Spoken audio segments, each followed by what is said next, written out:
हरे कृष्णा सर्वम कृष्णार्पणमस्तु। प्रभुपाद की जय, गुरु महाराज की जय, राधा പവനപുരേശൻ की जय। ഓം ശ്രീ മാത്രേ നമഃ। ഗുരുവായൂർ മഞ്ജരീസിന്റെ സ്കന്ദ പുരാണത്തിലേക്ക് എല്ലാവർക്കും സ്വാഗതം.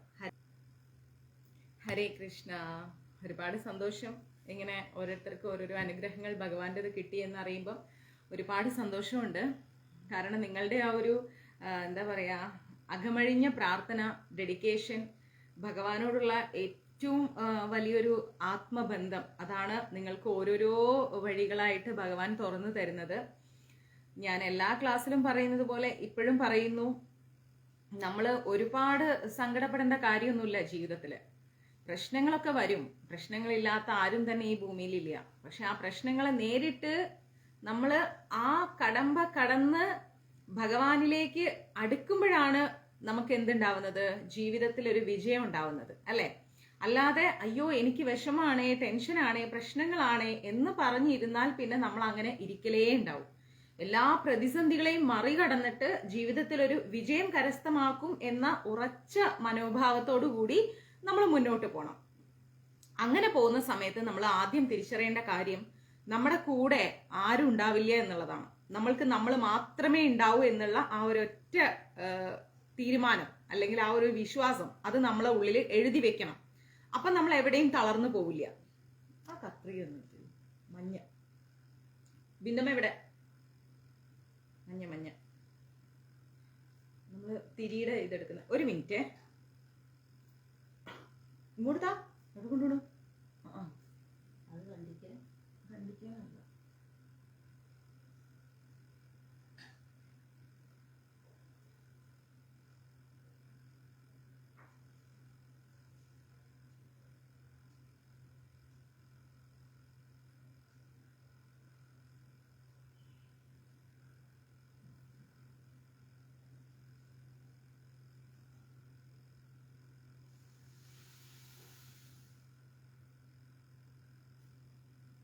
അവനിങ്ങനെ കുസൃതിയോടുകൂടി കത്തിക്കൊണ്ടിരിക്കുകയാണ്. അതാണ് എനിക്കതിങ്ങനെ ബാക്കിൽ ഇരുന്ന് കാണാം, ഇങ്ങനെ ഇങ്ങനെ ഒത്തിരി കുസൃതിയായിട്ട് കത്തിക്കൊണ്ടിരിക്കുന്നത്.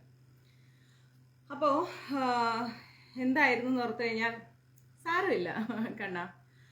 അപ്പൊ എന്തായിരുന്നു എന്ന് ഓർത്തു കഴിഞ്ഞാൽ നമ്മൾ എപ്പോഴും ജീവിതത്തിൽ മനസ്സിലാക്കേണ്ട ഒരു കാര്യമാണത്, നമുക്ക് നമ്മൾ മാത്രമേ ഉള്ളൂ എന്ന്. പഴയ കാലത്തിലുള്ള ആളുകൾക്ക് ഒരു ചൊല്ലുണ്ട്, ഒരു പഴമൊഴിയുണ്ട്, തന്റെ കൈ മാത്രമേ തനിക്ക് താങ്ങായി തലയ്ക്ക് വെക്കാൻ കിട്ടൂ എന്നുള്ളത്. അതായത് സ്വന്തം കൈയായിരിക്കും നമുക്ക് എപ്പോഴും തലയ്ക്ക് വെക്കാൻ കിട്ടുന്നത്. മറ്റൊരാളുടെ കൈ നമുക്ക് എത്ര നേരം അവരുടെ കയ്യിൽ തലവെക്കാൻ പറ്റും, അതിനൊരു പരിധിയുണ്ട്, അല്ലെ? പക്ഷെ സ്വന്തം കൈ മാത്രമേ നമുക്ക് പെർമനന്റ് ആയിട്ട് തലയ്ക്ക് വെക്കാൻ കിട്ടൂ. അപ്പൊ അതുകൊണ്ട് തന്നെ ഒരു കാരണവശാലും കഴിയുന്നതും മറ്റുള്ളവരെ ഡിപ്പെൻഡ് ചെയ്ത് മുന്നോട്ട് പോകാതിരിക്കാം. ആരെയും ഡിപ്പെൻഡ് ചെയ്യരുത്, ആരിൽ നിന്നും ഒന്നും പ്രതീക്ഷിക്കരുത്. ആരും നമ്മൾക്കൊപ്പം ഉണ്ടാവില്ല എന്നുള്ള കാര്യം മനസ്സിലാക്കുക. അത് തന്നെയാണ് നമ്മൾ ഭഗവത്ഗീതയിലും പഠിക്കുന്നത്. മനസ്സിലാവുന്നുണ്ടോ? ഏത് ഗ്രന്ഥങ്ങൾ എടുത്താലും നമ്മൾ പഠിക്കുന്നത് അത് തന്നെയാണ്. നമുക്ക് നമ്മൾ മാത്രമേ ഉണ്ടാവൂ, നമുക്ക് വേണ്ടി സംസാരിക്കാൻ നമ്മൾ മാത്രമേ ഉണ്ടാവൂ. നമ്മൾ ആദ്യം നമ്മളെ ബഹുമാനിക്കാൻ പഠിക്കണം. ഞാൻ എന്നെ ബഹുമാനിക്കാൻ പഠിച്ചാൽ മാത്രമേ മറ്റുള്ളവരിൽ നിന്ന് എനിക്ക് ബഹുമാനം ഉണ്ടാവൂ. ഇനി അത് കിട്ടിയില്ലെങ്കിലും നമ്മൾ എന്ത് ചെയ്യരുത്, അതേക്കുറിച്ച് ചിന്തിച്ച് വിഷമിക്കരുത്. ഒരു പരിധി വരെ അച്ഛനും അമ്മയിൽ നിന്ന് നമുക്ക് സപ്പോർട്ട് കിട്ടും. ഒരു പരിധി കഴിയുമ്പം നമ്മുടെ ഭർത്താവിൽ നിന്ന് കിട്ടും. ഒരു പരിധി കഴിയുമ്പോൾ സുഹൃത്തുക്കളിൽ നിന്ന് കിട്ടും, ബന്ധുമിത്രാദികളിൽ നിന്ന് കിട്ടും, കൂട്ടുകാരിൽ നിന്ന് കിട്ടും, മക്കളിൽ നിന്ന് കിട്ടും. പക്ഷെ ഇവരെല്ലാം ടെമ്പററി ആണ്, ജീവിതത്തിൽ വന്നു പോകുന്ന വ്യക്തികൾ മാത്രമാണ്. ഒന്നുകിൽ നമ്മളിൽ നിന്ന് അവർ അകന്നു പോകും, ഇല്ലെങ്കിൽ അവര് മരിച്ചു പോകും നമ്മളിൽ നിന്ന്, അല്ലെ? ചില ബന്ധങ്ങളൊക്കെ നമ്മളിൽ നിന്ന് മരിച്ചു പോകാറുണ്ട്. നമുക്ക് എന്താ, നിങ്ങൾക്ക് അറിയാലോ, ഞാൻ ഓപ്പണായിട്ട് പറയുന്ന മനസ്സിലാവുന്നില്ലേ? അപ്പോ അങ്ങനെയുള്ള പല പല പല പല ബന്ധങ്ങളാണ് നമ്മളിൽ വന്നു പോകുന്നത്. പക്ഷെ ആരും വന്നാലും പോയാലും നമ്മൾ ഇങ്ങനെയുണ്ട്, നമുക്ക് കളഞ്ഞു പോകാൻ കഴിയില്ല. അപ്പൊ നമ്മൾ എന്ത് ചെയ്യുക? നിശബ്ദമായി പ്രശ്നങ്ങളെ നേരിടാൻ പഠിക്കുക. മനസ്സിലാവുന്നുണ്ടോ? നിശബ്ദതയോടുകൂടി പ്രശ്നങ്ങളെ നേരിടുക, ആത്മവിശ്വാസത്തോടു കൂടി മുന്നോട്ട് പോവുക. നമ്മളെ തകർക്കാനാണ് ആളുകൾ നോക്കിയിരിക്കുന്നത്, നമ്മളെ നന്നാക്കാൻ ആരും ശ്രമിക്കുന്നില്ല എന്നുള്ളത് നമ്മൾ മനസ്സിലാക്കണം. ഏത് ബന്ധത്തിലും ഒരു കയ്യകലം ദൂരം നമ്മൾ സൂക്ഷിച്ചേ പറ്റൂ. ഏത് ബന്ധമായിക്കോട്ടെ, ആരുമായിട്ടുള്ള ബന്ധമായിക്കോട്ടെ, ഒരു കയ്യകലം ദൂരം നമ്മൾ എപ്പോഴും സൂക്ഷിക്കണം. കാരണം എന്താന്ന് വെച്ച് കഴിഞ്ഞാല് ഇത് കലിയുഗമാണ്. ഈ കലിയുഗത്തില് ആരും ആരോടും ആത്മബന്ധം കാണിക്കില്ല. ഭഗവാന് മാത്രമായിരിക്കും നമ്മളോട് ഒരു ആത്മബന്ധം ഉണ്ടാവുന്നത്. ഞാൻ വായിച്ചൊരു കഥയാണ്, സ്വർണത്തിന്റെയും ഇരുമ്പിന്റെയും ഒരു കഥ. അപ്പം സ്വർണം ഒരിക്കലും ചോദിക്കുകയാണ്,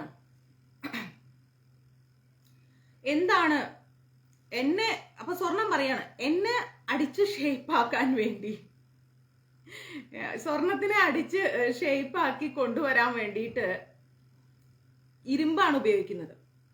അപ്പോ നീ എന്നെ അടിച്ച് ഷേപ്പാക്കുന്ന സമയത്ത് എന്നെ, അതായത് സ്വർണത്തെ ഇരുമ്പ് വെച്ച് അടിക്കുമ്പോ അത്രയ്ക്ക് ശബ്ദമില്ല.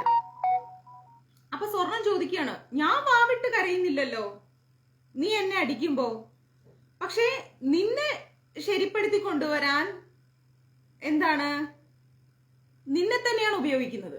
ഇരുമ്പിനെ ഷേപ്പാക്കി കൊണ്ടുവരാൻ ഇരുമ്പ് തന്നെയാണ് ഉപയോഗിക്കുന്നത്.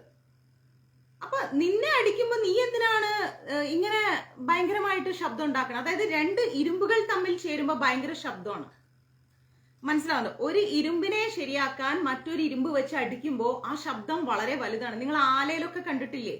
ആലം തന്നെയല്ലേ പറയാ ഇരുമ്പ് ശരിയാക്കുന്ന ആ ഒരു സ്ഥലത്തെ.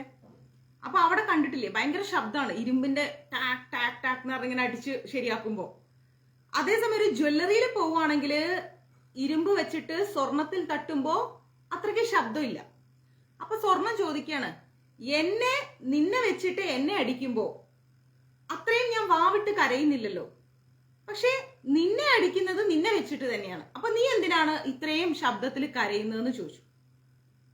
അപ്പൊ ഇരുമ്പ് പറഞ്ഞു, നീ സ്വർണവും ഞാൻ ഇരുമ്പുമാണ്, നമ്മൾ തമ്മിൽ വ്യത്യാസമുണ്ട്. മനസ്സിലായില്ലേ? നമ്മൾ തമ്മിൽ വ്യത്യാസമുണ്ട്. ഓക്കെ രമണൻ പ്രഭു, നമ്മൾ തമ്മിൽ വ്യത്യാസമുണ്ട്. നീ സ്വർണവും ഞാൻ ഇരുമ്പുമാണ്. ഞാൻ നിന്നെ അടിക്കുമ്പോ നീ ആ വേദന താങ്ങുന്നുണ്ട്, അതുകൊണ്ടാണ് നിനക്ക് അത്രയും ശബ്ദത്തിൽ നീ കരയാത്തത്. പക്ഷേ എന്നെ അടിക്കുന്നത് എന്റെ ആൾക്കാർ തന്നെയാണ്. ഇരുമ്പ് തന്നെയാണ് ഇരുമ്പിനെ അടിക്കുന്നത്. എന്നെ അടിക്കുന്നത് എന്റെ ആൾക്കാർ തന്നെയാണ്.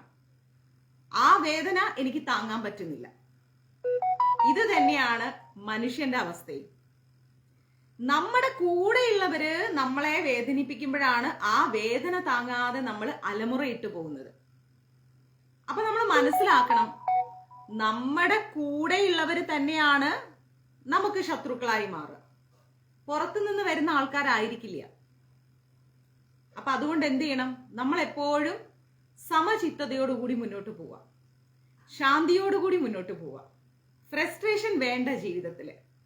നമ്മൾക്ക് ചുറ്റുമുള്ള ഒരു കയ്യകലം ദൂരത്തിലുള്ള ആളുകളായിരിക്കും നമ്മളെ ദ്രോഹിക്കാൻ മുൻപന്തിയിൽ ഉണ്ടാവുക എന്ന് നമ്മൾ തിരിച്ചറിയണം. അവരെ ആയിരിക്കണം ഏറ്റവും കൂടുതൽ നമ്മൾ അവിശ്വസിക്കേണ്ടത്. ക്ലിയർ? അപ്പൊ ഈ കഥ എപ്പോഴും മനസ്സിൽ വെക്കുക. എന്നിട്ട് ചിരിച്ചുകൊണ്ട് ജീവിതത്തെ അഭിമുഖീകരിക്കുക. റെഡിയാണോ? ചിരിച്ചുകൊണ്ട് അഭിമുഖീകരിക്കാൻ റെഡിയാണോ? കരഞ്ഞുകൊണ്ട് നടക്കുന്ന ഒരാളിനെ സമൂഹത്തിന് വേണ്ട. അവൻ പ്രാന്തൻ, കരഞ്ഞുകൊണ്ട് നടക്കുന്നു. ചിരിച്ചുകൊണ്ട് നടക്കുന്ന, ആർത്ത് ചിരിക്കുന്ന ഒരുത്തനെയും സമൂഹത്തിന് വേണ്ട. അയ്യോ, അയാൾ വെറുതെ പൊട്ടി ചിരിച്ചുകൊണ്ടിരിക്കുക, അയാൾക്ക് പ്രാന്താണ്. മനസ്സിലായില്ലേ? ഒരു സമചിത്തതയോടുകൂടി പോകുന്ന ആളെ വളരെ നല്ല ആളാ, നിശബ്ദനാണ്, ശാന്തതയുള്ള ആളാണ്, സമാധാനത്തോടെ ജീവിതം കൊണ്ടുപോകുന്ന ആളാണ്, വയലൻസും അല്ല സൈലൻസും അല്ല, എപ്പോഴും ഒരു പുഞ്ചിരി മുഖത്ത് സൂക്ഷിക്കുന്നു എന്ന് പറഞ്ഞുകൊണ്ടായിരിക്കും സമൂഹം അവരെ എതിരേൽക്കുക. അപ്പോ അങ്ങനെ വേണം നമ്മൾ ജീവിതം മുന്നോട്ട് കൊണ്ടുപോകാൻ. Clear? Guruvayur Manjaris contact number 9342494941. Guruvayur മഞ്ചരീസിലൂടെ നമ്മൾ പഠിക്കുന്നത് സ്കന്ദപുരാണമാണ്. നാളെ സ്കന്ദഷഷ്ടിയാണ്. അതുപോലെ തന്നെ നമ്മൾ ഇന്ന് ഗുരുവായൂർ മഞ്ചരീസിന് നമുക്ക് വാട്സപ്പ് ഗ്രൂപ്പുകളുണ്ട്. ലേഡീസിനും ജെന്റ്സിനും വേറെ വേറെ ഗ്രൂപ്പുകളുണ്ട്. ഗ്രൂപ്പിൽ നമ്മളുടെ സനാതന ധർമ്മത്തെ കുറിച്ചുള്ള നല്ല നല്ല മെസ്സേജുകളും വീഡിയോസ് ഒന്നും പോസ്റ്റ് ചെയ്യുന്നതായിരിക്കില്ല. നല്ല നല്ല മെസ്സേജുകൾ മാത്രമേ നമ്മൾ പോസ്റ്റ് ചെയ്യുകയുള്ളൂ. ഗാനമഞ്ജരി അടക്കമുള്ള മെസ്സേജുകൾ കൃത്യമായ സമയത്ത്, ഏകാദശി വ്രതം, അതുപോലെ പല പല വ്രതങ്ങളെക്കുറിച്ചും അനുഷ്ഠാനങ്ങളെക്കുറിച്ചുള്ള കാര്യങ്ങളൊക്കെ നമ്മൾ പോസ്റ്റ് ചെയ്യുന്നതാണ്. ഗുരുവായൂർ മഞ്ചരീസ് കുടുംബ കൂട്ടായ്മയിലേക്ക് ജോയിൻ ചെയ്യാൻ താല്പര്യമുള്ളവർ ദയവായി 93 42 49 49 41 എന്ന നമ്പറിലേക്ക് ഒരു വാട്സപ്പ് മെസ്സേജ് നൽകിയാൽ മതി. സമയം പോലെ നിങ്ങളെ ഗ്രൂപ്പിൽ ആഡ് ചെയ്യുന്നതായിരിക്കും. ഗ്രൂപ്പിൽ നമുക്ക് 10 എക്സിക്യൂട്ടീവ് കമ്മിറ്റി അംഗങ്ങളും പ്രവർത്തിക്കുന്നുണ്ട്. ക്ലിയർ? പിന്നെ യൂട്യൂബിൽ ഞാൻ നോക്കിയപ്പം ഈ കഴിഞ്ഞ ദിവസം ഒരാൾ കമന്റ് ഇട്ടു, ദിവസവും ഈ ക്ലാസ് കേൾക്കാൻ എന്താ ചെയ്യേണ്ടതെന്ന്. ദിവസവും ഈ ക്ലാസ് കേൾക്കാൻ വേണ്ടിയിട്ടാണ് 93 42 49 49 41 എന്ന നമ്പറിലേക്ക് ഒരു വാട്സപ്പ് മെസ്സേജ് നൽകാൻ പറയുന്നത്. ഓക്കെ, അപ്പോ നമുക്ക് ഇപ്പോ സ്കന്ദപുരാണം പഠിക്കാം. സ്കന്ദപുരാണത്തില് നമ്മള് സംഭവകാണ്ഡത്തെ കുറിച്ചാണ് പഠിച്ചുകൊണ്ടിരിക്കുന്നത്. സംഭവകാണ്ഡത്തിൽ നമ്മൾ മഹാമേരു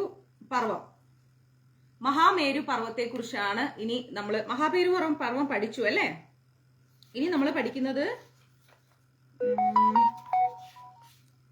കാമദേവദഹനം, അതല്ലേ പഠിക്കേണ്ടത്? കാമദേവദഹനം, ഇതേ കുറിച്ചാണ് നമ്മൾ പഠിക്കുന്നത്.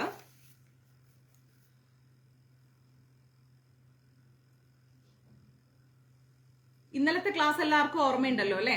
ഇന്നലത്തെ ക്ലാസ്സിൽ നമ്മൾ പഠിച്ചു ദേവന്മാരും അസുരന്മാരെല്ലാവരും തന്നെ ദേവന്മാരെ വളരെയധികം ഉപദ്രവിച്ചപ്പോ വിഷ്ണു ഭഗവാൻ പറഞ്ഞു കൊടുക്കാണ് എന്ത്, പാർവതി ദേവിയും മഹാദേവനും തമ്മിൽ ഒന്നായാൽ മാത്രമാണ് എന്ത് സംഭവിക്കുക? കുമാര സംഭവം സംഭവിക്കുന്നത്. സ്കന്ദൻ സുബ്രഹ്മണ്യ സ്വാമി അവതാരമെടുക്കുക. അപ്പൊ സുബ്രഹ്മണ്യ സ്വാമി അവതാരം എടുത്താലാണ് എന്തുണ്ടാവുക? ശൂര പത്മാസുരനെ വധിക്കാൻ സാധിക്കുക. അദ്ദേഹത്തെ വധിച്ചാൽ മാത്രമാണ് ദേവന്മാർക്ക് രക്ഷയുണ്ടാവുന്നത്. അല്ലെങ്കിൽ ഇന്ദ്രന് പോലും സ്ഥാനഭ്രംശം സംഭവിച്ചിരിക്കുകയാണ്.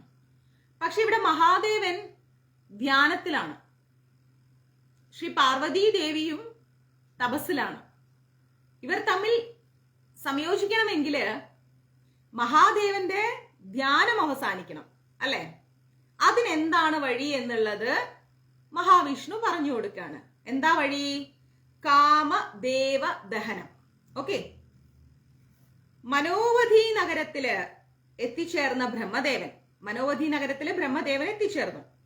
എന്നിട്ട് അദ്ദേഹം എന്ത് ചെയ്തു? അദ്ദേഹത്തിന്റെ പത്മാസനത്തിൽ ഇരുന്നു. മനസ്സില് മന്മഥനെ കുറിച്ച് ആലോചിക്കുകയാണ്, കാമദേവനെ കുറിച്ച് ആലോചിക്കുകയാണ് അദ്ദേഹം. എന്നിട്ടോ മന്മഥൻ എന്നാൽ മനസ്സിന്റെ മഥനത്തിൽ ഉത്ഭവിച്ചവൻ എന്നർത്ഥം. മന്മഥൻ എന്ന് പറഞ്ഞാൽ മനസ്സിന്റെ മഥനം, മനസ്സിന്റെ മഥനത്തിൽ നിന്ന് ഉത്ഭവം കൊണ്ടവൻ, അതാണ് മനോമഥൻ. അപ്പോ ഈ മന്മഥനെ മറ്റുള്ളവരുടെ മനസ്സുകളെ, അതായത് മറ്റുള്ള ആളുകളുടെ മനസ്സിനെ മതിപ്പിച്ചു പോരുന്നവൻ എന്നർത്ഥം.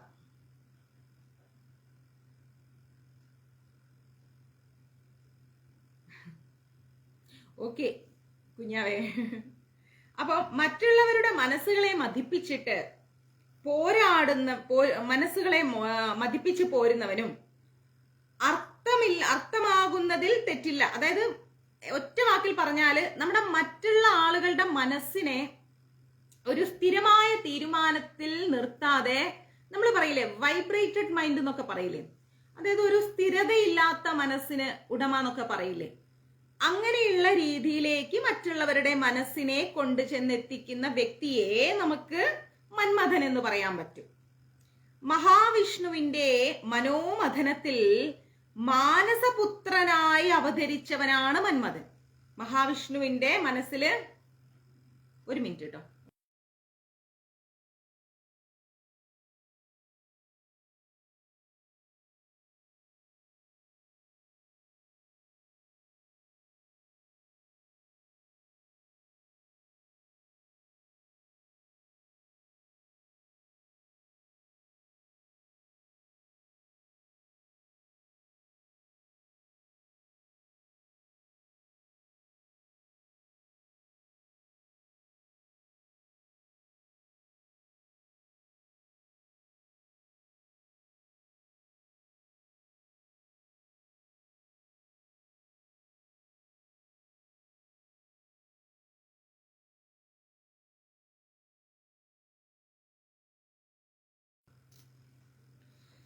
മഹാവിഷ്ണുവിന്റെ മനോമഥനത്തിൽ കൂടി മാനസപുത്രനായിട്ട് അവതരിച്ചവനാണ് മന്മഥൻ എന്ന് പറയുന്നത്. മനസ്സാണ് നമ്മുടെ കാമത്തെ, ബുദ്ധിയെ എല്ലാം നിയന്ത്രിക്കുന്നത് മനസ്സാണ്. മായാവാദികളുടെ ഉറവിടം കൂടി മനസ്സാണ്. മനസ്സിനെ നിയന്ത്രിക്കാൻ കഴിയാത്തവൻ ഒരിക്കലും എവിടെ എത്തിച്ചേരില്ല? ജീവിതത്തിന്റെ ഉന്നമനം നമുക്ക് ഒരിക്കലും ഉണ്ടാവില്ല. ജീവിതത്തിൽ തോറ്റുപോകും. മനസ്സിനെ നിയന്ത്രിക്കാൻ സാധിക്കാത്തവരാരായാലും അവർ ജീവിതത്തിൽ തോറ്റുപോകും. അപ്പോ ബ്രഹ്മാവിന്റെ ചിന്തകളിൽ കൂടി ബ്രഹ്മൻ തന്നെ ഓർക്കുന്ന കാര്യം മനസ്സിലാക്കിയ കാമദേവൻ ബ്രഹ്മാവിന്റെ ചിന്തകളിലൂടെ ഇങ്ങനെ ബ്രഹ്മദേവൻ തന്നെ എന്താ പറയാ കാമദേവനെ ചിന്തിക്കുകയാണ്. അപ്പൊ ഇത് മനസ്സിലാക്കിയ കാമദേവൻ എന്താ ചെയ്തത്? പച്ചക്കിളികളെ കൂട്ടിയ തന്റെ തെന്നൽ രഥത്തിൽ കയറിയിട്ട് സ്വപരിവാര സമന്വിതനായിട്ട് മനോവതി നഗരത്തിലേക്ക് വന്നു. ബ്രഹ്മാവിന്റെ ആ ഒരു സഭയിലേക്ക് വന്നു. കാമദേവൻ ആലോചിച്ചപ്പോ ബ്രഹ്മദേവൻ ഇങ്ങനെ അദ്ദേഹത്തെ കുറിച്ച് ചിന്തിക്കുകയാണ്. അപ്പൊ അദ്ദേഹം എന്ത് ചെയ്തു? കാമദേവൻ പച്ചക്കിളികളെ പൂട്ടിയ രഥമാണ് കാമദേവന്റേത്. ആ കിളികളെ പൂട്ടിയ പച്ചക്കിളി എന്ന് പറഞ്ഞാൽ നമുക്ക് വേണമെങ്കിൽ തത്തമ്മ അങ്ങനെയൊക്കെ നോക്കാം. തത്തയ്ക്ക് ഒരു പ്രത്യേക ഭംഗിയും ഒരു റൊമാൻറ്റിക് ഫീലുമാണ് തത്തയെ കാണുമ്പോ, അല്ലെ? അപ്പൊ പച്ചക്കിളികളെ പൂട്ടിയ ആ ഒരു രഥത്തിൽ കയറിയിട്ട് കാമദേവൻ എന്താ ചെയ്തത്? അദ്ദേഹത്തിന്റെ പരിവാരങ്ങളോടുകൂടി നേരെ മനോവതി നഗരത്തിലേക്ക്, ബ്രഹ്മദേവന്റെ നഗരത്തിലേക്ക് അദ്ദേഹം വന്നു. ബ്രഹ്മ മണ്ഡപത്തിൽ എത്തിയിട്ട് കമലാസനനെ വന്ദിച്ചു എന്നാ പറയുന്നത്. കമലാസനൻ എന്ന് പറയുന്നത് ബ്രഹ്മദേവൻ. കമലാസനനെ വന്ദിച്ചു നിന്നു. എന്നിട്ടോ മന്മഥൻ ചോദിച്ചു, ബ്രഹ്മദേവ, എന്നെ അവിടുത്തെ തിരുവുള്ളത്തിൽ വിചാരിച്ചതിന്റെ കാരണം എന്തെന്ന് അറിയിച്ചാലും. മന്മഥൻ പറഞ്ഞു, എന്താണ്? ബ്രഹ്മദേവൻ എന്തിനാണ് അങ്ങയുടെ ഹൃദയത്തിൽ എന്നെ കുറിച്ച് ചിന്തിച്ചത്? കാരണം പറയൂ എന്ന് പറഞ്ഞു. അപ്പൊ ബ്രഹ്മദേവൻ പറഞ്ഞു, മന്മഥ, ദേവന്മാരും ഋഷി പുങ്കവന്മാരും അനുഭവിച്ചു പോരുന്ന നരകയാതനകളെ കുറിച്ച് നീയും അറിഞ്ഞു കാണുമല്ലോ. നീ മനസ്സ് തെളിഞ്ഞ് സഹായിക്കുമെങ്കിൽ അവരുടെ ദുരിതങ്ങൾക്ക് പരിഹാരം കണ്ടെത്താൻ സാധിക്കുന്നതാണ്. അപ്പോ നമ്മുടെ മന്മഥൻ പറയാണ്, എന്ത്? അസുരന്മാരുടെ ആക്രമണത്തിന് വിധേയരായി ദുഃഖം അനുഭവിക്കുന്ന ദേവന്മാർക്കും മഹർഷിമാർക്കും ആശ്വാസം പകരുവാൻ എളിയവനായിരിക്കുന്ന എനിക്ക് കഴിയുമെന്നോ? അതൊരിക്കലും സാധിക്കില്ല. അസുരന്മാരാണ് ആക്രമിച്ചിരിക്കുന്നത് ദേവന്മാരെയും മഹർഷിമാരെയും. അവരെ രക്ഷിക്കാൻ ഈ എളിയവനായ ഞാനോ? അസംഭവ്യം, നടക്കാത്ത കാര്യമാണെന്ന് പറഞ്ഞു. അപ്പൊ ബ്രഹ്മദേവൻ പറഞ്ഞു, കഴിയുമെന്ന് കൽപ്പിക്കാൻ നമുക്ക് കെൽപ്പില്ല. നിന്നെക്കൊണ്ട് സാധിക്കുമെന്ന് പറയാൻ എനിക്ക് ശക്തിയില്ല. എങ്കിലും പരിശ്രമിച്ചു നോക്കുകയാണെങ്കിൽ അതിലൊരു തെറ്റില്ലല്ലോ. അങ്ങനെ പരിശ്രമിച്ചു നോക്കൂ എന്ന് പറയാൻ എനിക്ക് അർഹതയുണ്ട്. ബ്രഹ്മദേവൻ പറഞ്ഞു, കൈലാസഗിരിയില് അരയാൽ വൃക്ഷത്തണലിൽ മൗനനിഷ്ഠ അവലംബിച്ചു വരുന്ന ശ്രീ പരമേശ്വര ഭഗവാനിൽ നീ കാമബാണങ്ങൾ പ്രയോഗിച്ചിട്ട് വിരഹതാപമേർപ്പെടുത്തി ശ്രീ പാർവതി ദേവിയിൽ അനുരാഗം ജനിപ്പിക്കുമെങ്കിൽ ശ്രീ പാർവതി ശിവപാർവതി പരിണയം നടക്കുന്നതാണ്. എന്താ പറഞ്ഞത്? കൈലാസത്തില് അരയാൽ വൃക്ഷത്തിന്റെ തണലില് മൗനത്തോടുകൂടി മഹാദേവൻ തപസ് അനുഷ്ഠിച്ചു വരുന്നുണ്ട്. ആ മഹാദേവന്റെ ഹൃദയത്തിലേക്ക് നീ കാമബാണങ്ങൾ അയക്കണം. അങ്ങനെ നീ കാമബാണങ്ങൾ അയച്ചു കഴിഞ്ഞാൽ പാർവതീ ദേവിയോട് അദ്ദേഹത്തിന് പ്രണയം വരും. അങ്ങനെ ശിവപാർവതി പരിണയം സംഭവിക്കും. ആ ദിവ്യ പരിണയത്തിലൂടെ മാത്രമാണ് നമ്മുടെ തീരാ ദുഃഖത്തിന് പരിഹാരം കണ്ടെത്തുവാൻ സാധിക്കുകയുള്ളൂ. അവര് കല്യാണം കഴിച്ചു കഴിഞ്ഞാൽ ഉറപ്പായിട്ടും ആ ഒരു ദുഃഖം മാറാനുള്ളൊരു വഴി തെളിയും.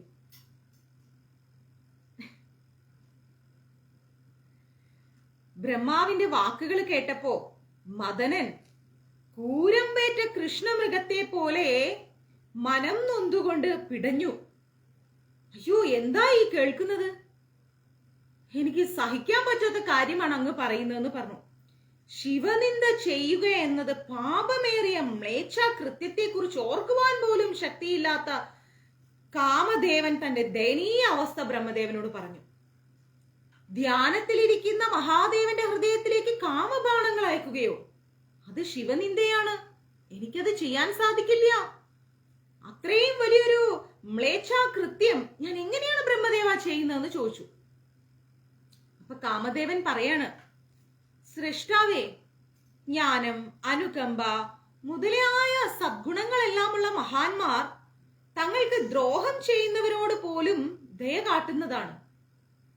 അങ്ങയെ പിതാവിന് തുല്യമായിട്ടാണ് ഞാൻ കണ്ടുവരുന്നത്.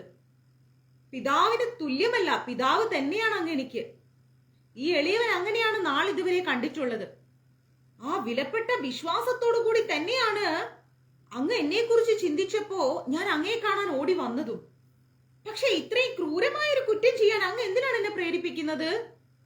എന്റെ വിശ്വാസ പ്രമാണങ്ങളെല്ലാം തകിടം മറിച്ചിട്ട് അവയെ ഇല്ലാതാക്കാൻ എന്ത് തെറ്റാണ് ഞാൻ അങ്ങയോട് ചെയ്തത്? ഇതിലും വലിയൊരു തെറ്റ് ഞാൻ ഇനി എന്റെ ഈ ജന്മത്തിൽ എന്താ ചെയ്യാനുള്ളത്? ശിവൻ എന്താ ചെയ്യാനാണ് അങ്ങ് എന്നോട് പറയുന്നത് എന്ന് പറഞ്ഞു. കാര്യകാരണങ്ങളുടെ ഗൗരവം അനുസരിച്ച് എന്റേതെന്ന് അഭിമാനിച്ചു വരുന്ന കരിമ്പ് വില്ലും പുഷ്പബാണങ്ങളും ഉപയോഗിച്ചിട്ട് സ്വന്തം പിതാവായ വിഷ്ണു ഭഗവാനിൽ അനുരാഗം ജനിപ്പിച്ച് ശ്രീദേവിയെയും ഭൂമിദേവിയെയും കല്യാണം ചെയ്യുവാൻ കാരണക്കാരനായി ഞാൻ മാറിയിട്ടുണ്ട്. അത് വിഷ്ണു ഭഗവാനിൽ തന്നെ ഞാൻ ഉപയോഗിച്ചിട്ടുണ്ട് ആ കാമബാണം. അങ്ങനെയാണ് ശ്രീദേവിയെയും ഭൂമിദേവിയെല്ലാം അദ്ദേഹം വിവാഹം ചെയ്തത്. മാത്രമല്ല സകല കലാവല്ലഭമായ സരസ്വതീ ദേവിയിൽ പോലും അനുരാഗ വിത്തുകൾ മുളപ്പിച്ചിട്ട് അവിടുത്തെ നാവിൻ തുമ്പത്ത് വരുന്ന രീതിയിൽ ഞാൻ കാമബാണങ്ങൾ അങ്ങയിലും പ്രവേശിപ്പിച്ചിട്ടുണ്ട്. ഇന്ദ്രനിലും ഇന്ദ്രാണിയിലും ഞാൻ ഈ ലീലാ വിനോദങ്ങൾ കാട്ടിയിട്ടുണ്ട്. മുൻ ഭാര്യയായ അഹല്യയിൽ ദേവേന്ദ്രന് മോഹം ഉണ്ടാവാനും മുനിശാപം ഏറ്റിട്ട് ഇന്ദ്രൻ അപമാനിതനാകാനും കാരണക്കാരൻ ഞാൻ തന്നെയാണ്. ചന്ദ്രന്റെ മനസ്സ് ചഞ്ചലിപ്പിച്ചിട്ട് തന്റെ ഗുരുവിന്റെ പത്നിയിൽ അവന് കാമം ഉണർത്തിയതും ബുധനെന്ന പുത്രന് ജന്മം നൽകുന്നതിന് കാരണമായതും ഞാൻ തന്നെയാണ്. ചതുർവേദ പാണ്ഡിത്യമുള്ള വിവേകശാലികളായ ദേവന്മാരെ ഉർവശി, മേനക, രംഭ, തിലോത്തമ അങ്ങനെയുള്ള ഒരുപാട് സുന്ദരിമാരുടെ കളിപ്പാവകളാക്കി കാമമോഹം പണ്ഡിതന്മാരിലും പാമരന്മാരിലും ഒരുപോലെ ഉണ്ടാക്കിയതും പരമാർത്ഥം എല്ലാം ലോകർക്ക് അറിയുന്നതാണ്. ഇതൊക്കെ ചെയ്തത് ഞാൻ തന്നെയാണ്. ജ്ഞാന ശിക്ഷണത്തിൽ കൂടി തന്നെത്താൻ ഉണരുകയും പരത്വവും നാം നമ്മെ തന്നെ അറിയുകയും ചെയ്തിരുന്ന വസിഷ്ഠ മഹർഷിയെയും മരീചിയെയും അഗസ്ത്യരെയും അത്രി മഹർഷിയെയും ഗൗതമനെയും കശ്യപ മഹർഷിയെയും സമചിത്തത നഷ്ടപ്പെടുന്ന രീതിയില് കാമം നിറച്ചിട്ട് സ്ത്രീലോലുപരാക്കി കുറച്ചു നേരത്തേക്കെങ്കിലും അവരെ പാവ കളിപ്പിക്കുന്ന രീതിയില് ആ രീതിയിലോട്ട് അവരെ മാറ്റിയതും ഞാൻ തന്നെയാണ് ബ്രഹ്മദേവ. പക്ഷേ വിരിഞ്ച ദേവ, എന്റെ ആ ക്രിയകളിൽ ഞാൻ വിജയിയായെന്ന് അഭിമാനിക്കുന്നതിൽ അർത്ഥമില്ല. ഞാൻ ഈ ചെയ്തതൊക്കെ ഞാൻ എന്തോ ജയിച്ചു പോയി എന്ന് ഞാൻ ചിന്തിക്കുന്നതിൽ ഒരർത്ഥവും. എന്റെ പ്രവർത്തികൾക്കും അതിന്റെ പിന്നീട് കിട്ടിയ പരിണിത ഫലങ്ങൾക്കും ഉപോത്പകമായി പ്രവർത്തിച്ചു വന്നിരുന്ന ശക്തി എന്ന് പറയുന്നത് ആദി പരാശക്തിയായ ശങ്കരീ ദേവിയാണ്. ആ ലോകമാതാവിന്റെ കരുണയില്ലാതെ 3 ലോകങ്ങളിലും ചരാചരങ്ങൾ ചലിക്കുമെന്ന് അവിടുന്ന് കരുതുന്നുണ്ടോ? ആ ദേവിയുടെ കാരുണ്യമില്ലെങ്കിൽ 3 ലോകങ്ങളിലും ഒരു ചരാചരങ്ങളും ചലിക്കില്ല. മഹാവിഷ്ണുവിലും ദേവന്മാരിലും മഹർഷിമാരിലും ഞാൻ കാട്ടിയ കുസൃതികളെല്ലാം തന്നെ ഒരു പക്ഷേ വിജയിച്ചതായിട്ടൊക്കെ വിശ്വസിക്കാം. പക്ഷേ ശ്രീ ഗംഗാധര ദേവനിൽ എന്റെ ശക്തി എന്നല്ല മറ്റൊരു ശക്തിയും ആ മഹാദേവന്റെ അടുത്തേക്ക് കൊണ്ടുപോകാൻ സാധിക്കില്ല. അത് ചിന്തകളിൽ കൂടി വേണ്ട ബ്രഹ്മദേവ. അവിടുത്തെ കൽപ്പന അനുസരിച്ച് ശ്രീ ശങ്കരദേവന് നേരെ എന്റെ പുഷ്പബാണങ്ങൾ പ്രയോഗിക്കുകയാണെങ്കിൽ തന്നെയും അദ്ദേഹത്തിന്റെ മോഹം ഉണർത്താമെന്നോ അസ്ത്രം പ്രയോഗിക്കുന്ന ഞാൻ രക്ഷപ്പെടുമെന്നോ കരുതുന്നില്ല. ഇപ്പൊ അങ്ങ് പറഞ്ഞതനുസരിച്ച് ഞാൻ പുഷ്പബാണം കൊണ്ടുപോയി ശങ്കരനിലേക്ക് കൊണ്ടുപോകാം. പക്ഷെ ആ പുഷ്പബാണം ഒരിക്കലും മഹാദേവനിൽ കാമം ഉണർത്തില്ല. പിന്നെ ആ പുഷ്പബാണം അയച്ച ഞാൻ ജീവനോടെ ഉണ്ടാവുന്നും തോന്നുന്നില്ല. ബന്ധങ്ങളില്ലാത്ത പരമ്പൊരുളായ ശ്രീ പരമേശ്വരനെ മലർബാണങ്ങളാൽ ബന്ധിക്കാൻ കഴിയുന്നാണോ അങ്ങ് പറയുന്നത്? ഭസ്മവിഭൂഷിതനായിരിക്കുന്ന നിർമ്മല ഗാത്രനായിരിക്കുന്ന ശ്രീ ചന്ദ്രശേഖരന് നേരെ പുഷ്പശരങ്ങൾ എയ്യുന്നതിന് എനിക്ക് ശക്തിയില്ല ബ്രഹ്മദേവ. ശ്രീ മഹാവിഷ്ണുവും ബ്രഹ്മാവും ദേവന്മാരും തപോധന്മാരും പുരാസുരന്മാരും പീഡിപ്പിക്കപ്പെടുമ്പോ ഏവരും ഒന്നു ചേർന്ന് ശ്രീ ശങ്കരനെ സ്തുതിച്ചതും ഭക്തജനപ്രിയനായിരിക്കുന്ന ശ്രീ പരമേശ്വരൻ സംതൃപ്തനായി തന്റെ പുഞ്ചിരി ഒന്നുകൊണ്ട് മാത്രം ത്രിപുരങ്ങളെ എരിച്ച് ചാമ്പലാക്കിയതുമായ ജഗദീശ്വര വൈഭവ മാഹാത്മ്യം ഒക്കെ അവിടുന്ന് മറന്നുപോയോ? ചിരിച്ചുകൊണ്ടാണ് അദ്ദേഹം എല്ലാം നശിപ്പിച്ചു കളഞ്ഞത്. അങ്ങനെയുള്ള കാര്യങ്ങളൊക്കെ അദ്ദേഹം മറന്നുപോയോ? എന്താ അങ്ങേക്ക് പറ്റിയത് ബ്രഹ്മദേവ? മാർക്കണ്ഡേയൻ എന്ന മുനികുമാരന്റെ ഭക്തിവിശ്വാസത്തിൽ സംപ്രീതനായിരിക്കുന്ന ദയാപരനായിരിക്കുന്ന മഹാദേവൻ അന്തകനെ ദഹിപ്പിച്ച് വെണ്ണീറാക്കിയത് അങ്ങ് മറന്നുപോയോ? യമദേവനെ തന്നെ അദ്ദേഹം ദഹിപ്പിച്ചു കളഞ്ഞിട്ടുണ്ട്. മുനികുമാരന് മുക്തി നൽകിയതും അവിടുന്ന് മറന്നുപോയോ? പരമ്പൊരുൾ താനാണെന്ന ഭാവത്തോടെ ശ്രീ മഹാവിഷ്ണുവും അവിടുന്നും തർക്കത്തിൽ ഏർപ്പെട്ടില്ലേ? തർക്കം മൂത്ത് ഷണ്ടയായി മാറിയതും അർത്ഥമറ്റ നിങ്ങളുടെ വാദത്തിന്റെ ഇടയില്, ഒരു അർത്ഥവും ഇല്ലാത്ത നിങ്ങളുടെ വാദപ്രതിവാദങ്ങൾക്കിടയില് വഴക്ക് വന്നപ്പോ അഹങ്കാരം കൊണ്ടുണ്ടായതാണെന്ന് അത് നിങ്ങളുടെ വഴക്കെന്ന് മനസ്സിലാക്കിയ മഹാദേവൻ ക്ഷമ നശിച്ചിട്ട് അവിടുത്തെ ശിരസ് ഒന്ന് കിള്ളി എറിഞ്ഞു. ഇങ്ങനെ പിച്ചി എടുത്തിട്ട് എറിഞ്ഞ സംഭവമൊക്കെ അവിടുന്ന് മറന്നുപോയോ? ജലന്ധരനെ പോലെ അനേകം വീരധീര ശൂരന്മാർ ശൂലപാണിയുടെ കോപാഗ്നിക്ക് ഇരയായിട്ടുണ്ട്. അതൊക്കെ മറന്നുപോയോ അങ്ങ്? ദക്ഷനാൽ ദാക്ഷായണി അപമാനിതയായെന്നറിഞ്ഞപ്പോ തന്റെ കോപത്തെ സൃഷ്ടിയാക്കിക്കൊണ്ട് ദക്ഷനാൽ ദാക്ഷായണി അപമാനിക്കപ്പെട്ടു എന്നറിഞ്ഞപ്പോ മഹാദേവന്റെ കോപത്തിൽ നിന്ന് ഒരു സൃഷ്ടി വന്നു, വീരഭദ്രസ്വാമി. വീരഭദ്രനായി സർവേശ്വരൻ മാറിയപ്പോ ദക്ഷരക്ഷയ്ക്കായിട്ട് എത്തിയ ശ്രീഹരി, ദക്ഷന്റെ രക്ഷയ്ക്കായിട്ട് വന്ന ശ്രീഹരിയെയും അവിടുത്തെ ശിവകോപ മൂർത്തിയായി അവതരിച്ച വീരഭദ്രൻ വിരട്ടി ഓടിച്ചിട്ടുണ്ട്. പേടിപ്പിച്ച് മഹാവിഷ്ണുവിനെ ഓടിച്ചു കളഞ്ഞു. ആ സംഭവം അവിടുന്ന് ഓർക്കുന്നില്ലേ? പാലാഴി മഥന കാലത്ത് കടൽ കടയുന്നതിന് കടക്കോലാക്കിയ മന്ദരപർവ്വതത്തെ ചുറ്റി വലിക്കുന്നതിന് പാശമായി ഉപയോഗിച്ച വാസുകി എന്ന നാഗം ഛർദിച്ച കാളകൂട വിഷം സേവിച്ചിട്ട് ദേവാസുരന്മാരെ ഒരുപോലെ കാത്തു രക്ഷിച്ച നീലകണ്ഠന്റെ കരുണാർദ്രമായിരിക്കുന്ന ഹൃദയത്തിന്റെ വലിപ്പം വിശാലത മറക്കുവാൻ എളുപ്പമാണോ ബ്രഹ്മദേവ?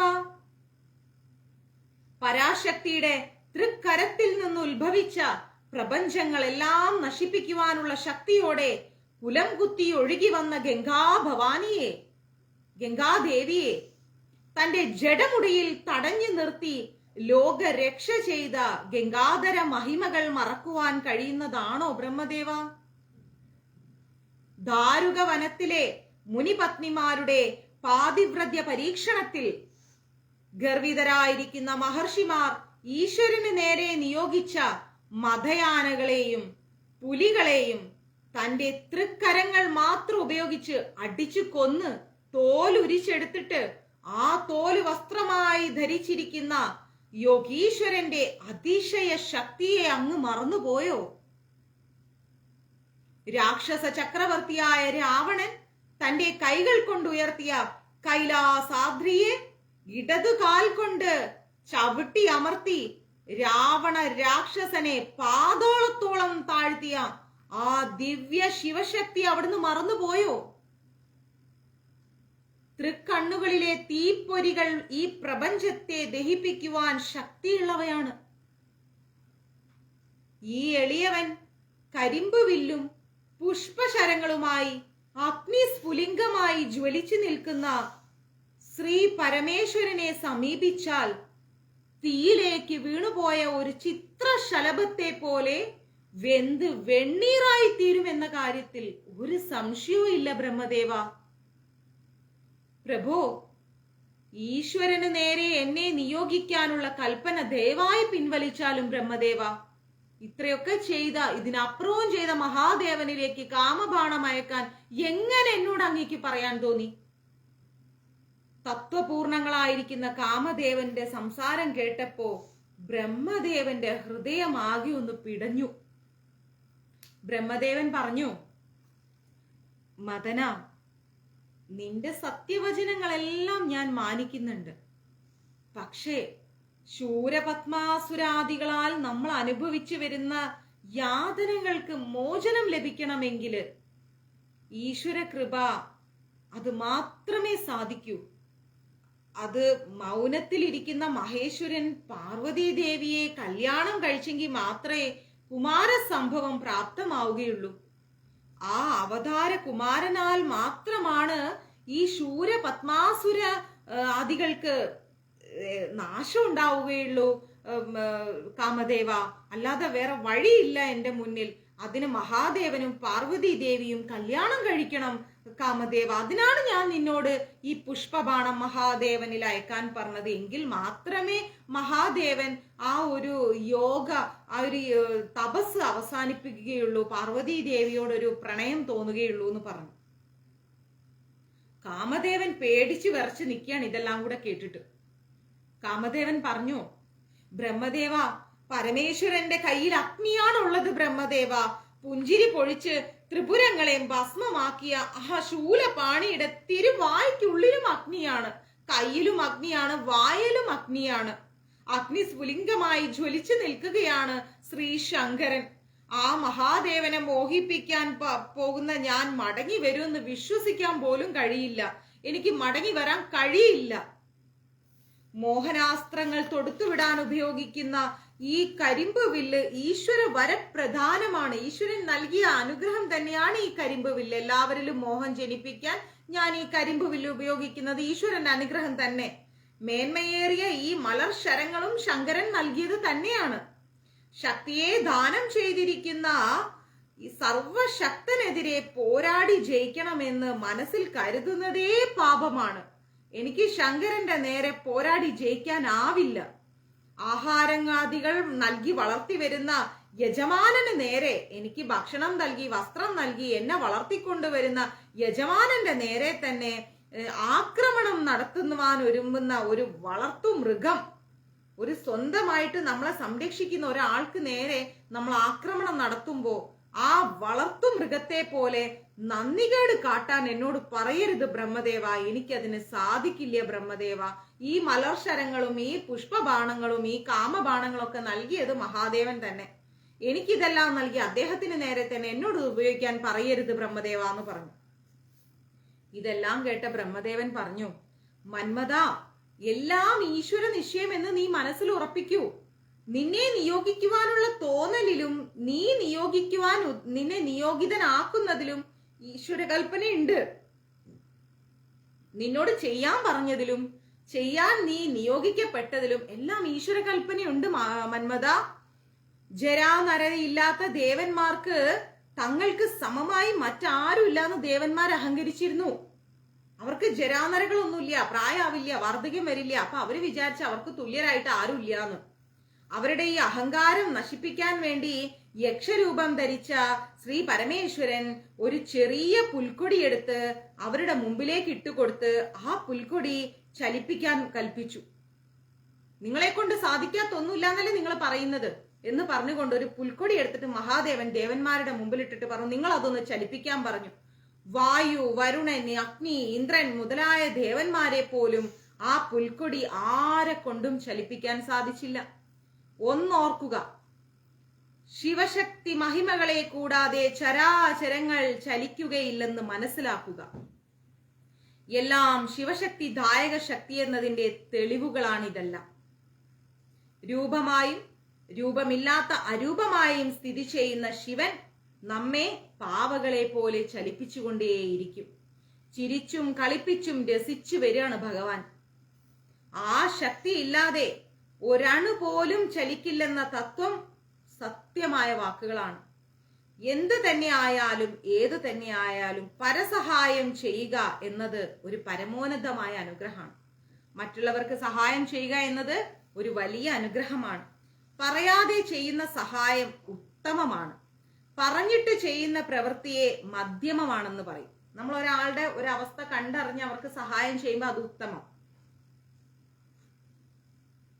പക്ഷേ നമ്മൾ അവരോട് അവസ്ഥ കണ്ടറിഞ്ഞ് ചെയ്തു തരാമെന്ന് പറഞ്ഞ് ചെയ്യുമ്പോൾ അത് മധ്യമം. പറഞ്ഞിട്ടും നമ്മൾ ചെയ്യുന്നില്ല എങ്കിൽ അതിനെ അധമം എന്ന് പറയാം. ഞാൻ സഹായിക്കാം എന്ന് പറഞ്ഞിട്ട് സഹായിച്ചില്ലെങ്കിൽ അതിനെ അധമം എന്ന് പറയും. ദേവന്മാരുടെയും മഹർഷിമാരുടെയും നന്മയെ കരുതിയാണ് നിന്നോട് ഇത് ചെയ്യാൻ പറയുന്നത്. വേദനയില് വീർപ്പ് മുട്ടി സഹായം അപേക്ഷിച്ച് അവർ കഴിയുന്ന ആ ഒരു അവരുടെ ദീനരോധനം, വേദനയോടുള്ള അവരുടെ വിഷമത്തോടുള്ള കരച്ചില് ചെവിക്കൊള്ളാതെ നിന്റെ കാര്യമാണ് വലുത് എന്ന് പറഞ്ഞിട്ട് നീ പിന്തിരിഞ്ഞു പോയി കഴിഞ്ഞാൽ മ്ലേച്ഛകളിലും മ്ലേച്ഛമായി മാറും. ഒന്നിനും കൊള്ളാത്ത ഒരാളായി നീ മാറും. യാതനകൾ അനുഭവിച്ചു വരികയാണ് ദേവന്മാര്. മറ്റുള്ളവർക്ക് വേണ്ടി ശ്രീ പരമേശ്വരനെ സന്ധിക്കാൻ ചെല്ലുന്ന നിന്നെ ഈശ്വര കോപം ചുട്ടരിച്ച് ചാമ്പലാക്കി കളഞ്ഞാലും ശരി, നീ അനുഷ്ഠിക്കാൻ പോകുന്ന ആ മഹാത്യാഗത്തിന്റെ മഹത്വത്തെ കുറിച്ച് നീ ഒന്ന് ഓർത്തു നോക്കൂ. ഇനി നീ ഈ പുഷ്പബാണ അയച്ചിട്ട് മഹാദേവൻ നിന്നെ ചുട്ടരിച്ചാലും ശരി, നീ എത്ര കോടി ദേവന്മാർക്ക് വേണ്ടിയിട്ടാണ് ആ ഒരു ത്യാഗം സഹിച്ചത് എന്ന് നീ ഒന്ന് ആലോചിച്ചു നോക്കിക്കേ.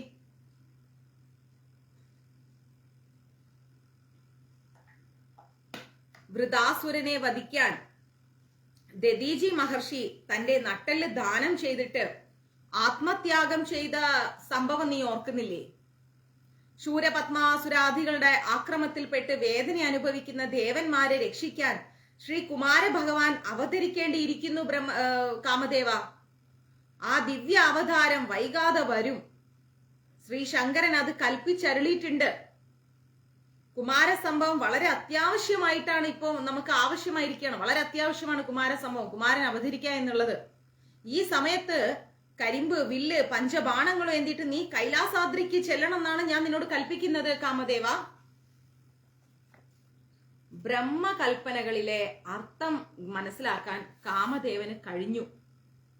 ബ്രഹ്മദേവൻ പറയുന്നതിൽ ഒരുപാട് അർത്ഥം ഉണ്ടെന്ന് മനസ്സിലായി കാമദേവന്. പക്ഷേ അദ്ദേഹം നേരിടാൻ പോകുന്നത് ശ്രീ പരമേശ്വര ശിവനെയാണല്ലോ എന്ന് ഓർത്തപ്പോ കാമദേവന്റെ ശരീരം വല്ലാതെ കാറ്റിൽ പെട്ടിട്ട് ഒരു ആലിലെ ഇങ്ങനെ ഇളകുന്നത് പോലെ. ഞാനിതെല്ലാം മനസ്സിലാക്കുന്നു, പക്ഷെ ഞാൻ മഹാദേവന്റെ അടുത്തേക്കാണല്ലോ ഞാൻ പോകാൻ പോകുന്നത് എന്നോർത്തപ്പോ കാമദേവന്റെ ശരീരം വിറയ്ക്കാൻ തുടങ്ങി. വീണ്ടും വീണ്ടും തന്റെ നിസ്സഹായ അവസ്ഥ കാമദേവൻ പ്രജാപതിയോട് പറഞ്ഞെങ്കിലും ബ്രഹ്മദേവൻ കാമദേവനെ ബീരു ബീരു ബീരു എന്ന് പറഞ്ഞുകൊണ്ടിരുന്നു. ശപിക്കുമെന്ന് ഭീഷണിപ്പെടുത്തി. നീ ഇപ്പൊ ഇത് ചെയ്തില്ലേ, നിന്നെ ശപിച്ചു കളയുന്നു പറഞ്ഞു ബ്രഹ്മദേവൻ. ബ്രഹ്മശാപമേറ്റ് ദുരിതം അനുഭവിക്കുന്നതിനേക്കാളും ഭേദം ശിവഭഗവാന്റെ കോപാഗ്നിയിൽപ്പെട്ട് മരിക്കുന്നതാണെന്ന് കാമദേവൻ തീരുമാനിച്ചു. കാമദേവൻ വിറച്ച് വിറച്ച് വിറച്ച് വിറച്ച് കൈലാസാദ്രിയിലേക്ക് പോയി.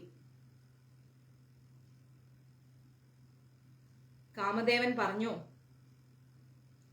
ആജ്ഞ ബ്രഹ്മദേവ, ഞാൻ പോയി വരട്ടെ. വരാമെന്ന് പറയുന്നതിൽ ഒരു അർത്ഥവും ഇല്ല. ഞാൻ പോവുകയാണ് എന്ന് പറയുന്നതാണ് ശരി. എന്റെ ഈ യാത്ര അന്ത്യയാത്രയായി തന്നെ കണക്കാക്കാം അങ്ങേക്ക്. ബ്രഹ്മാവിനോട് വിട പറഞ്ഞ് തന്റെ കൊട്ടാരത്തിലെത്തിയ മന്മഥൻ എന്താ ചെയ്തത്? സർവാലങ്കാര വിഭൂഷിതനായിട്ട് കരിമ്പ് വില്ലും പഞ്ചബാണങ്ങളും ഏന്തിയിട്ട് തന്റെ ഉടവാളായിരിക്കുന്ന കൈതപ്പൂവും അരയിൽ ഉറപ്പിച്ചിട്ട് മന്മഥ മലർ ബാണങ്ങൾ അഖിലാണ്ട മണ്ഡല നിവാസികളെയും മോഹിപ്പിക്കുവാൻ ശക്തിമത്തമായിരിക്കുന്ന ആ മലർ ബാണങ്ങളും എടുത്തിട്ട് പച്ചക്കിളികളെ പൂട്ടിയ മന്ദമാരുത രഥത്തിൽ ചന്ദ്രനെ വെൺകൊറ്റക്കുടയാക്കിയിട്ട്, ചന്ദ്രദേവനാണ് അദ്ദേഹത്തിന്റെ വെൺകൊറ്റക്കുട, ചൂടി പരിവാരങ്ങളോടുകൂടി കാമദേവൻ യാത്രയ്ക്കൊരുമ്പെട്ട് പെട്ടെന്നുള്ള പ്രിയതമന്റെ പുറപ്പാട് കണ്ട് രതീദേവി ചോദിച്ചു. കാമദേവന്റെ ഭാര്യയുടെ പേരാണ് രതീദേവി. അപ്പോ പെട്ടെന്ന് ഭർത്താവ് പോകുന്നത് കണ്ടപ്പോ രതീദേവി ചോദിച്ചു, നാഥ, ഈ തിടുക്കത്തിലുള്ള പുറപ്പാട് എവിടേക്കാ, എങ്ങോട്ട് പോകുന്നു എന്ന് ചോദിച്ചു. അപ്പൊ കാമദേവൻ പറഞ്ഞു, ശിവ ശിവ, യാത്ര പുറപ്പെടുമ്പോ എവിടേക്ക് എന്ന ചോദ്യം ഒരു അപശകുനമല്ലേ ദേവി? ബ്രഹ്മകൽപ്പന അനുസരിച്ച് ശ്രീ കൈലാസനാഥന് മോഹാസക്തി ജനിപ്പിക്കാൻ വേണ്ടി കൈലാസഗിരിയിലേക്ക് പോവാണ്. അതിന്റെ ഇടയിൽ വന്നിട്ട് എവിടേക്കാ പോകുന്നത് എന്തിനാ ദേവി ചോദിച്ചത്? ഇതൊരു അപശകുനമല്ലേ ഈ ചോദ്യം? രതീദേവി ചോദിച്ചു, എന്ത്, ഈ കേൾക്കുന്നത് ശരിയാണോ ദേവ? ശ്രീ മഹാദേവനെ മോഹിപ്പിക്കുവാൻ സാധിക്കുമെന്ന് അവിടത്തേക്ക് തോന്നുന്നുണ്ടോ? കാമമോഹ വാക്ഞങ്ങൾക്ക് അതീതനായിരിക്കുന്ന ശ്രീ പരമേശ്വരനെ മോഹബന്ധനസ്ഥനാക്കാനുള്ള പ്രയത്നം വിഫലമാണ് ദേവ. അങ്ങ് അത് ചെയ്യരുത്, അങ്ങേക്ക് ശരീരത്തോടു കൂടി തിരിച്ചു വരാൻ കഴിയാതെയാവുന്നു പറഞ്ഞു. കാമദേവൻ നിസ്സഹായ അവസ്ഥയോടുകൂടി പറഞ്ഞു, നിരസിക്കാൻ വയ്യാത്ത ബ്രഹ്മകൽപ്പനയാണ് ദേവി ഇത്.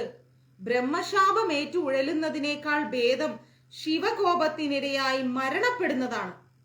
എന്നെ തടയല്ലേ ദേവി, ഞാൻ പോയിട്ട് വരാം. രതിദേവി പറഞ്ഞു, നാഥ, രതിമന്മഥൻ എന്നറിയപ്പെടുന്ന നാം ആ നാമം അന്വർത്ഥമാക്കേണ്ടവരാണ്. അങ്ങേക്ക് ഏർപ്പെടുന്ന എല്ലാ നന്മ തിന്മകളിലും ഞാനും ഭാഗമാകേണ്ടവളാണ്. ഞാനും അങ്ങയോടൊപ്പം വരികയാണ്. അങ്ങേക്ക് നന്മ ഭവിച്ചാലും ഞാൻ കൂടെ ഉണ്ടാവും, തിന്മ ഭവിച്ചാലും ഞാൻ കൂടെ ഉണ്ടാവും. യാത്ര പുറപ്പെട്ട രതിമന്മഥന്മാർ കൈലാസാദ്രിയുടെ താഴ്വരയിലെത്തി. പരിവാരങ്ങളെല്ലാം താഴ്വരയിൽ നിർത്തിയിട്ട് രതിമൊത്ത് മന്മഥൻ രഥത്തിൽ നിന്നിറങ്ങി. കാമദേവൻ എന്ത് ചെയ്തു? കരിമ്പുവില്ലും പുഷ്പശരങ്ങളും എടുത്തിട്ട് കൈലാസാദ്രിയിലേക്ക് തിരിച്ചു. മൗനനിഷ്ഠയിലിരിക്കുന്ന പരമാത്മാവിന്റെ മൗനവ്രതത്തിന് ഭംഗം നേരിടാൻ പാടില്ലാന്ന് കരുതിക്കൊണ്ടായിരിക്കും പുഷ്പലതാദികളൊന്നും പുഷ്പിച്ചിട്ടില്ല. കൈലാസാദ്രിയില് ഒരു പുഷ്പങ്ങളും ഇല്ല, ഒന്നുമില്ല. എല്ലാം കൊമ്പുകളായിട്ട് നിൽക്കുകയാണ് ചുറ്റിനും. കാരണം ഇലയും പൂവൊക്കെ വരുമ്പോ ഇങ്ങനെ ആടി ആടി ശബ്ദം വരും. അപ്പൊ മഹാദേവന്റെ ആ ഒരു എന്താ പറയാ, മൗനത്തോടു കൂടിയുള്ള ആ ഒരു തപസ്സിന് ഭംഗം വരും. അതുകൊണ്ട് പുഷ്പങ്ങളും ഇല്ല, വൃക്ഷങ്ങളിലൊന്നും ഇലകളും ഇല്ല. പക്ഷികൾ കളകളനാദം ഒന്നും പുറപ്പെടുവിക്കുന്നില്ല, അങ്ങനത്തെ ശബ്ദങ്ങളൊന്നുമില്ല. തുള്ളിക്കളിച്ച് ചാടിത്തിരിയേണ്ട മാൻകൂട്ടങ്ങള് അങ്ങിങ്ങായിട്ട് വൃക്ഷച്ചുവട്ടിലൊക്കെ പോയി ഉല്ലാസവും ഉണർവും ഇല്ലാത്ത നഷ്ടപ്പെട്ട മാൻപേടകളെ പോലെ ഇങ്ങനെ തൂങ്ങിയിരിക്കുകയാണ്. ശ്വാസം വിടുന്നതിന്റെ ശബ്ദം പോലും കേൾക്കുന്നില്ല. കാറ്റ് പോലും വൃക്ഷലതാദികളെ തഴുകി മർമ്മര ശബ്ദമൊന്നും ഉണ്ടാക്കുന്നില്ല. എല്ലാ പ്രകൃതി മുഴുവൻ ഭയന്ന് നിൽക്കുകയാണ്.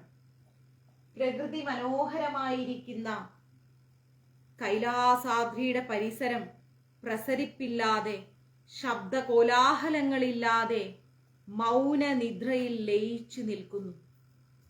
മഹാദേവൻ നിശബ്ദനായി ചിന്മുദ്രയോടുകൂടി ധ്യാനിച്ചിരിക്കുകയാണ്. മൗനമായിരിക്കുന്ന ലോകനാഥന്റെ വ്രതനിഷ്ഠയിൽ തൽപരത പൂണ്ട് പ്രകൃതി പോലും മൂകത പാലിച്ചു വരുന്ന അവസ്ഥയാണ് മന്മഥൻ കണ്ടത്.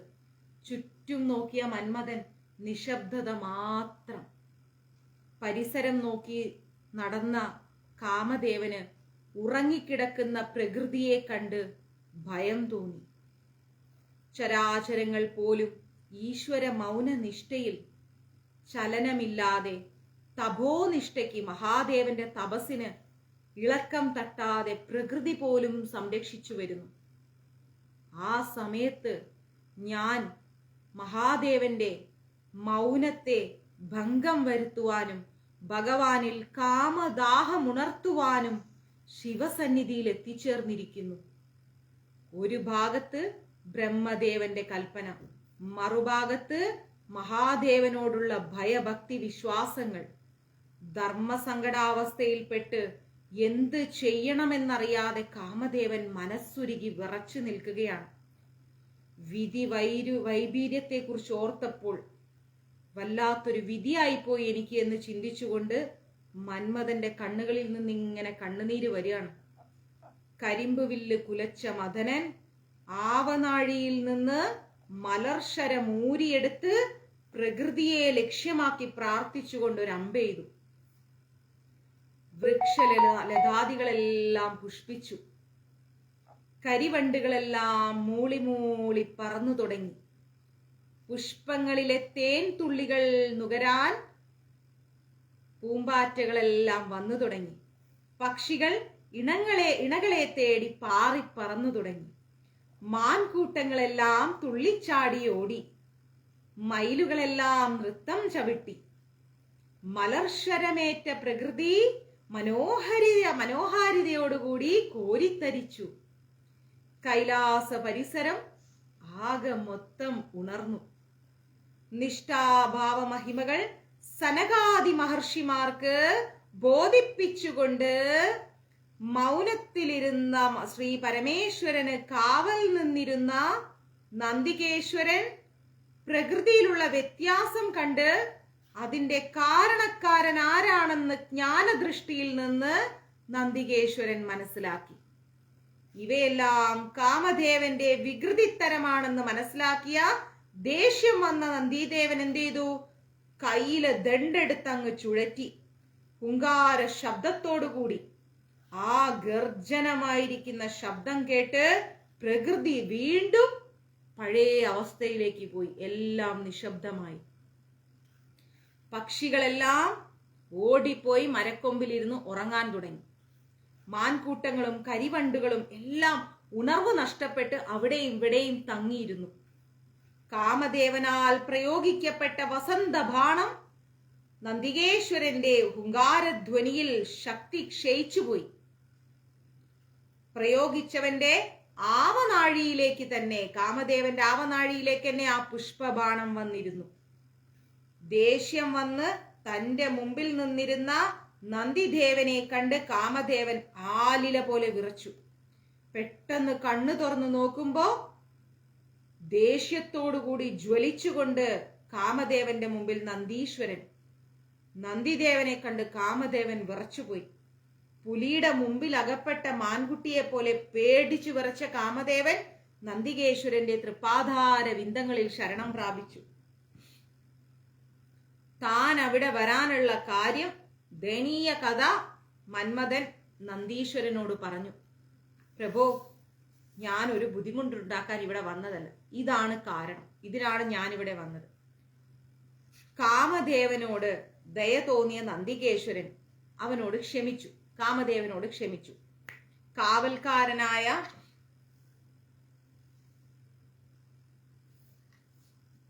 നന്ദിദേവനോട് പോലും നേരിടാൻ വേണ്ടി കെൽപ്പില്ലാത്ത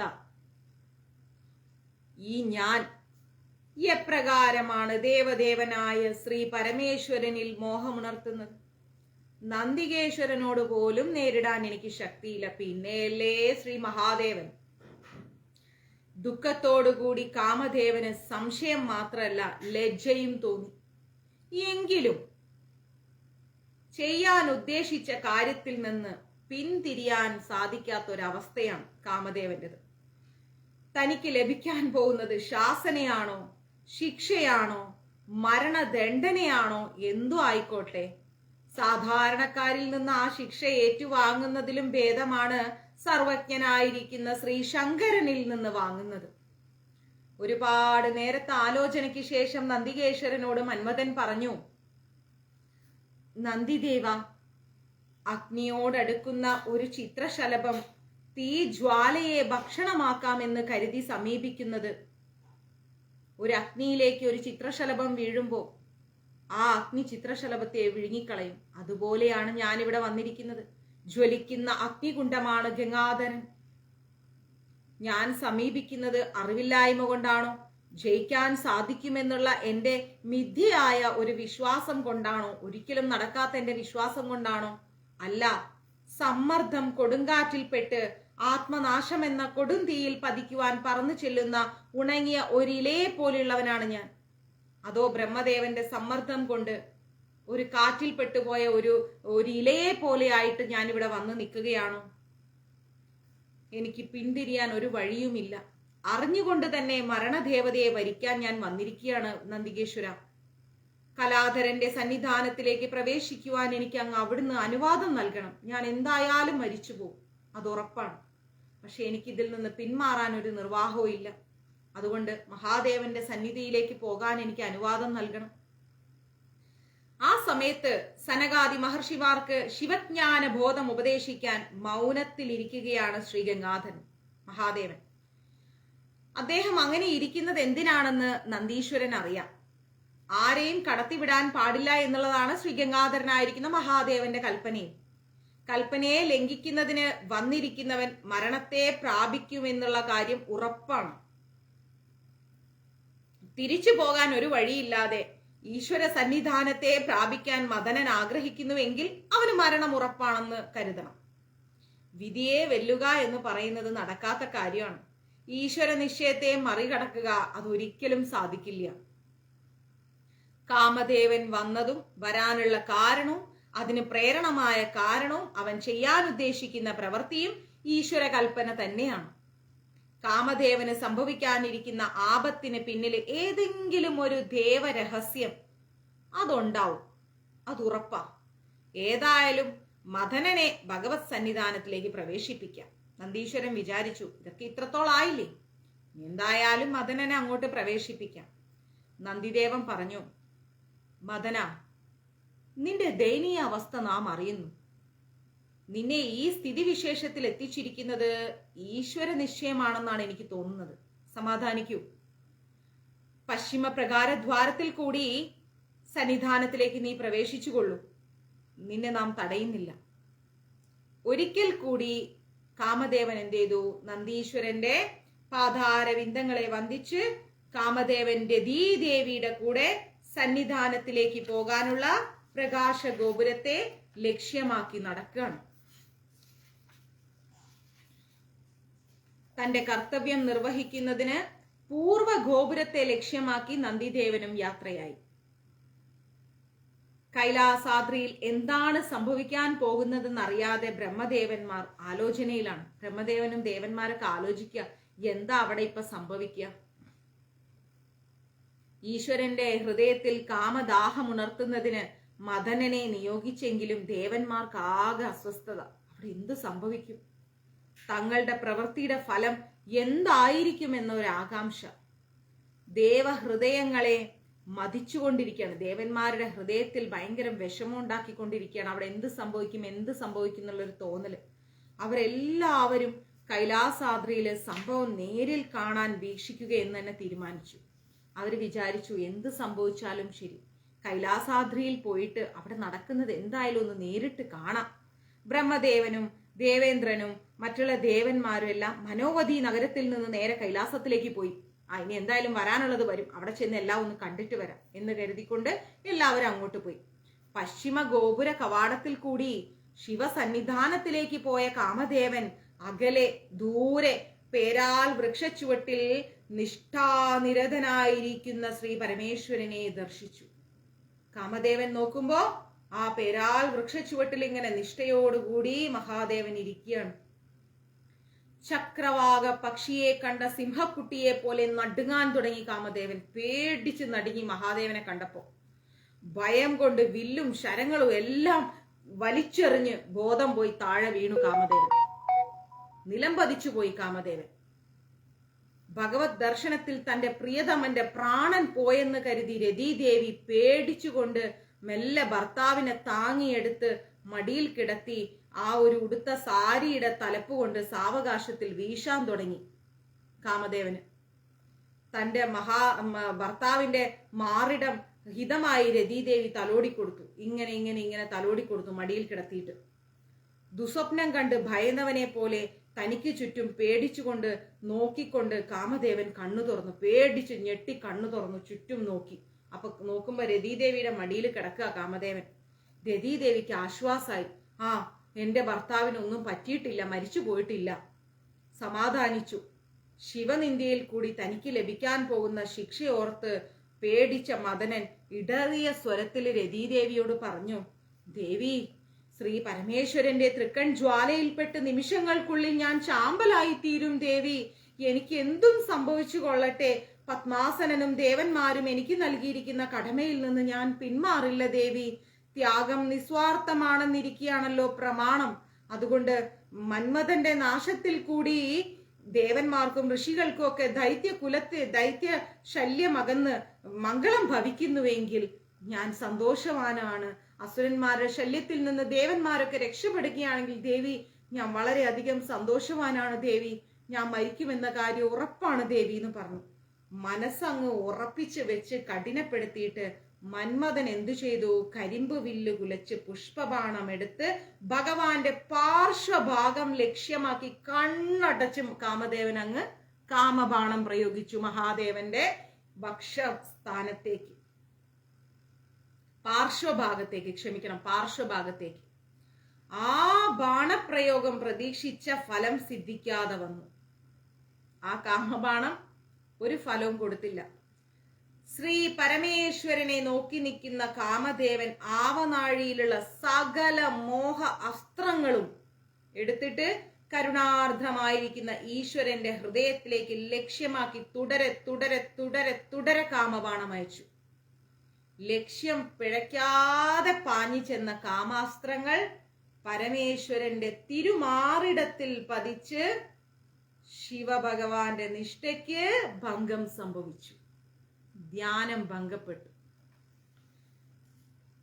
മൗനഭംഗം വരാൻ കാരണം എന്തെന്നറിയാൻ വേണ്ടി തൃക്കൺ തുറന്ന ശിവൻ പരിസരം മുഴുവൻ നോക്കി. എന്താ എന്റെ തപസ്സിന് തടസ്സം വരാൻ കാരണം നോക്കിക്കൊണ്ട് തൃക്കൺ തുറന്ന് മഹാദേവൻ എല്ലായിടവും നോക്കി. ഭഗവാന്റെ ആ വീക്ഷണ ശക്തിയിൽ ജ്വലിച്ചുയർന്ന അഗ്നിസ്ഫുലിംഗങ്ങളേറ്റ് കാമദേവന്റെ ശരീരം പൊടിഞ്ഞ് പൊടിഞ്ഞ് പൊടിഞ്ഞ് കർപ്പൂരക്കട്ടയെ പോലെ ആളി പടർന്ന് കത്തിത്തീർന്നു.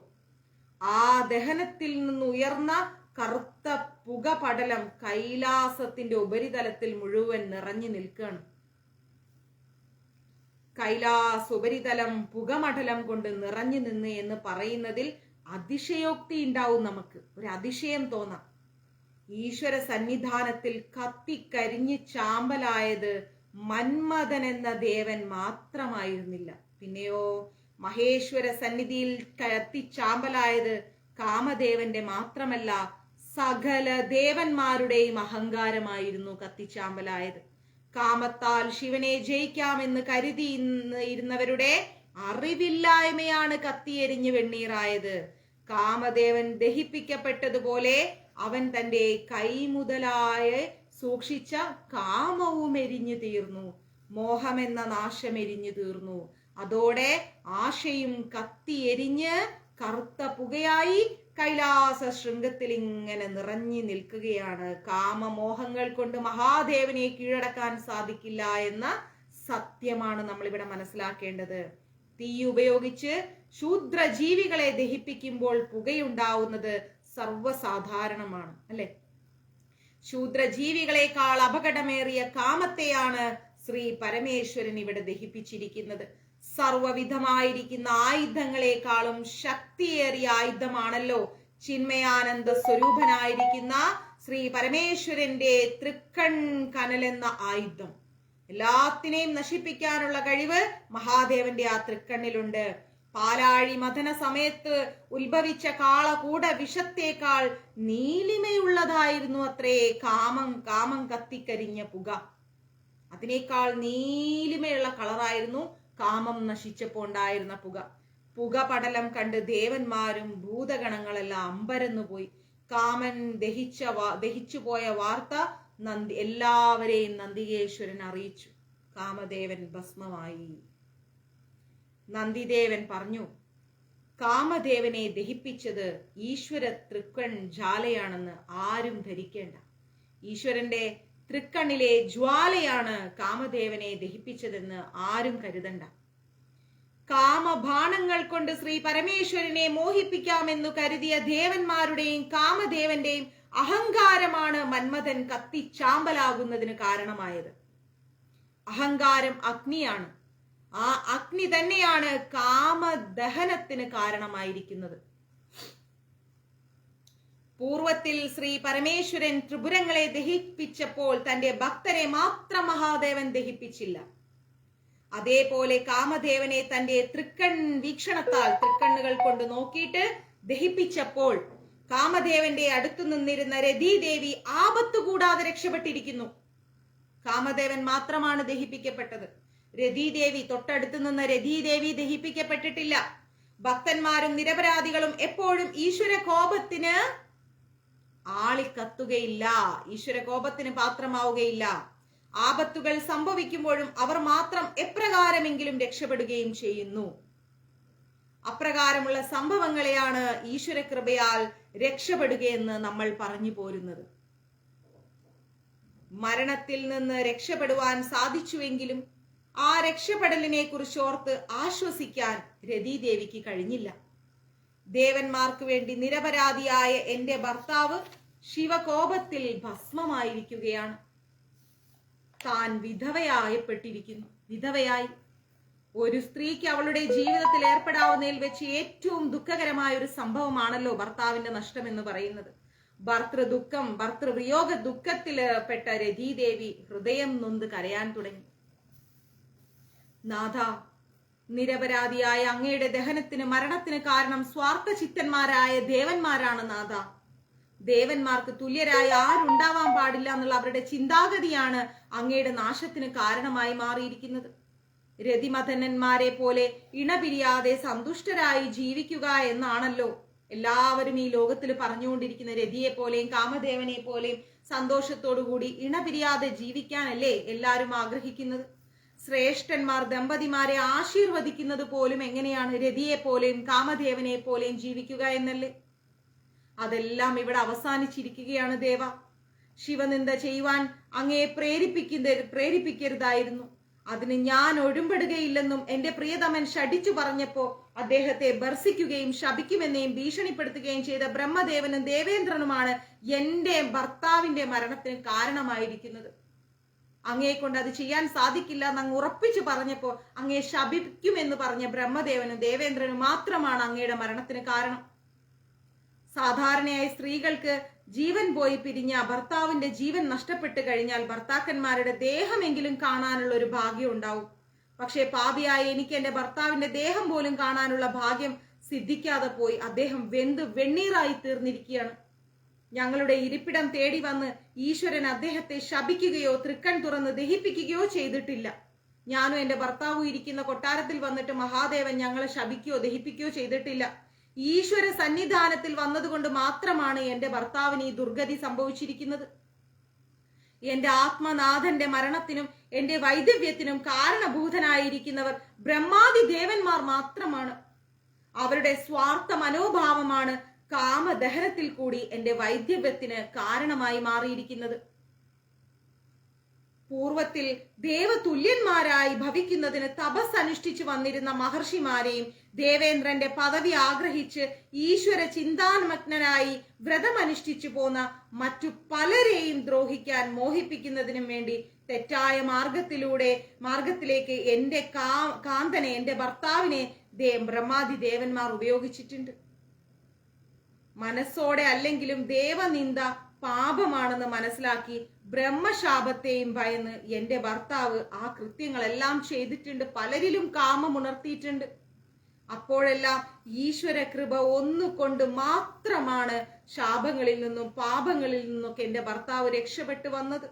ഇന്ന് ബ്രഹ്മാദി ദേവന്മാർ അവരുടെ സ്വാർത്ഥതയ്ക്കായിട്ട് എന്റെ സർവരക്ഷകനുമായി എന്റെ ഭർത്താവിനെ നിയോഗിച്ച് അദ്ദേഹത്തെ ഭസ്മമാക്കി തീർത്തിരിക്കുകയാണ്. പ്രേരിപ്പിക്കപ്പെടുന്നതിനേക്കാൾ കുറ്റക്കാര് പ്രേരിപ്പിക്കുന്നവരാണ്. തെറ്റ് ചെയ്യുന്നവരെക്കാൾ തെറ്റ് ചെയ്യാൻ പ്രേരിപ്പിക്കുന്നവരാണ് കുറ്റക്കാര്. ആ കുറ്റം ചെയ്തിട്ടുള്ളവരാണ് ഈ ബ്രഹ്മാദി ദേവന്മാര്. ഇവിടെ വന്ന് എന്റെ ഭർത്താവിന്റെ അന്ത്യം കണ്ട് ആസ്വദിക്കുകയാണ് ഇവരെല്ലാവരും. കാരണം മാത്രമായി നിരപരാധിയായ എന്റെ ഭർത്താവിനെ ശിവഭഗവാന്റെ കോപത്തിനിരയാക്കി ഒരു പിടി ചാരമാക്കി വെച്ചിരിക്കുകയാണ് അവര്. വിചിത്രമായ ഈ നീതിയാണോ ദേവനീതി എന്ന് പറയുന്നത്? ഇപ്രകാരം പറഞ്ഞ് തന്റെ പ്രാണനാഥനെ, തന്റെ ഭർത്താവിനെ കുറിച്ച് കരഞ്ഞ് ഇരിക്കുന്ന രതീദേവിയെ ബ്രഹ്മദേവനും ദേവേന്ദ്രാദി ദേവന്മാരും പല തരത്തിലും വന്ന് സമാധാനിപ്പിക്കാൻ ശ്രമിച്ചു, സമാശ്വസിപ്പിക്കാൻ ശ്രമിച്ചു.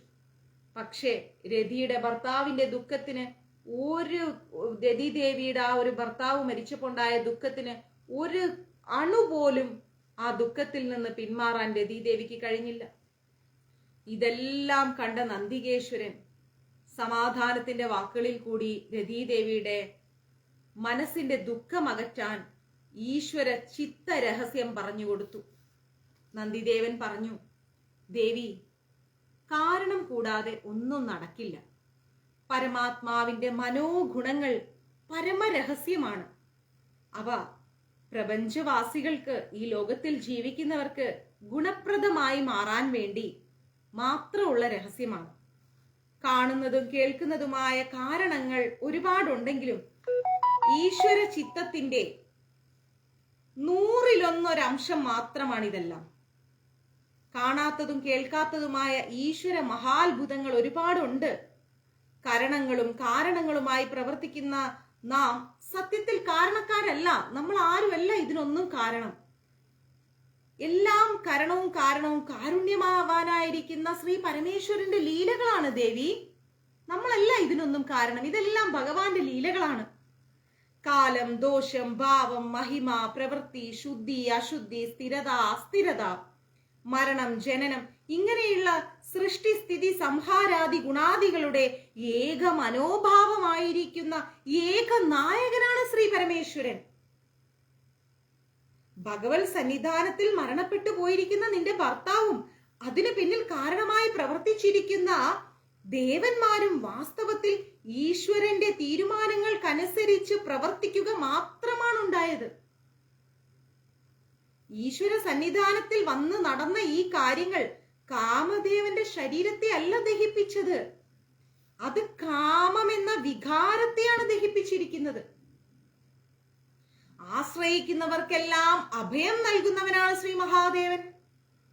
ഈശ്വര പാദ പത്മങ്ങളെ ആശ്രയിക്കൂ രതീദേവി, പ്രാർത്ഥിക്കൂ മഹാദേവനെ. അവയിൽ കൂടി സംപ്രീതനാകുന്ന ശ്രീ പരമേശ്വരൻ നിന്റെ പതിക്ക് പുനർജന്മം അരുളി അനുഗ്രഹിക്കും. നീ എന്തിനാണ് ഇങ്ങനെ വിലപിക്കുന്നത്? ഇതുപോലെയുള്ള നന്ദീശ്വരന്റെ ഉപദേശം കേട്ട് രതീദേവി കണ്ണുനീർ തുടച്ച് ശാന്തയായിരുന്നു. തത്വവും അർത്ഥവും മനസ്സിലാക്കിയ രതീദേവിക്ക് മനസ്സമാധാനം ലഭിച്ചു. തന്റെ ഭർത്താവിന് പുനർജന്മം സിദ്ധിക്കുന്നതിനായി ശ്രീ പരമേശ്വര പാദപത്മങ്ങൾ സ്മരിച്ചുകൊണ്ട് രതീദേവി തപസ്സനുഷ്ഠിച്ചു.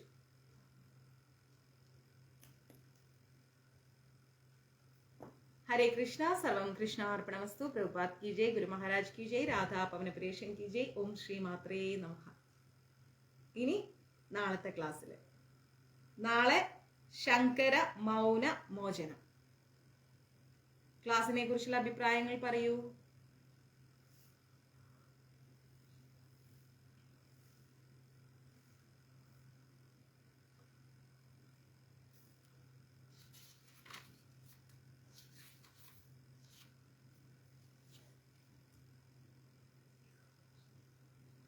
ഹര ഹര മഹാദേവ്.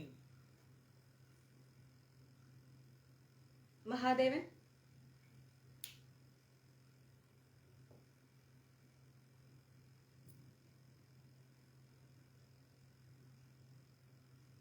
No comments. ഒരഭിപ്രായവും ഇല്ലേ? സൈലൻസ്. എല്ലാവരും ഏതോ ഒരു ലോകത്തിരിക്കുകയായിരുന്നോ? പെട്ടെന്ന് ആ ലോകത്തിൽ നിന്ന് പുറത്തു വന്നോ? കൈലാസത്തിൽ നിന്ന്? ഇത്രയും നേരം നമുക്ക് ചുറ്റും ബ്രഹ്മാദി ദേവന്മാരും രതീദേവിയും കാമദേവനും മഹാദേവനും സനകാദി മഹർഷിമാരും നന്ദികേശ്വരനും ഒക്കെ ആയിരുന്നല്ലേ? പെട്ടെന്ന് അതിൽ നിന്ന് പുറത്തു വന്നു. കൈലാസത്തിൽ നിന്ന് നമ്മൾ ഇങ്ങോട്ട് പുറത്തു വന്നല്ലേ? Good interesting. Super super super class. കാത്തിരിക്കുന്നുണ്ടോ നാളത്തെ ക്ലാസ്സിന്?